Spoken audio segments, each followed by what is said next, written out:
باربارا همیشه شادی است.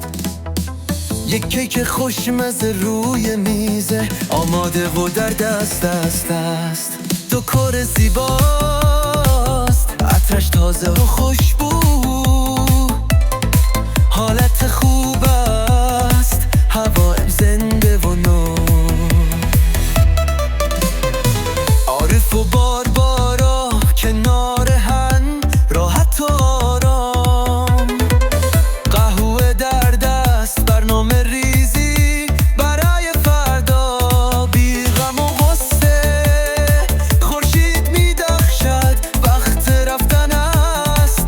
عارف عینک آفتابی میزنند، آماده برای سفر است.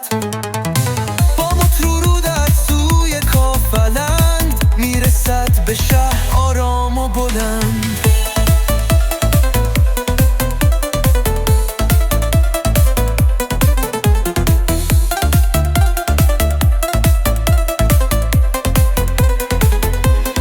خانه عارف و باربارا همیشه شادی است.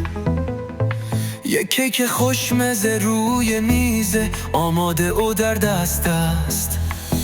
فضا زیباست، عطرش تازه و خوشبو،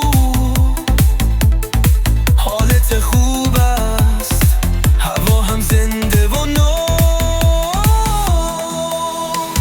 باربارا میپزد، عطرش در فضا پیچیده، در آشپزخانه نور خورشید وارد شده، امید درخشد. عارف هم برمیگردد با کوله پشتی،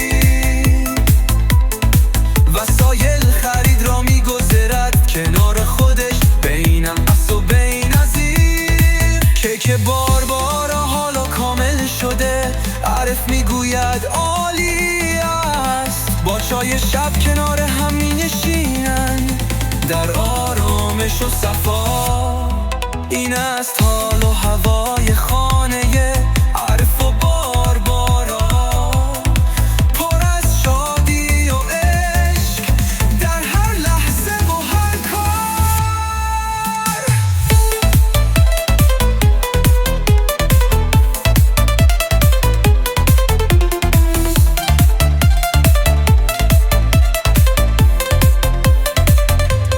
خانه عارف و باربارا همیشه شادی است. یک کیک خوشمزه روی میزه، آماده و در دست است. نور پردازی زیبا،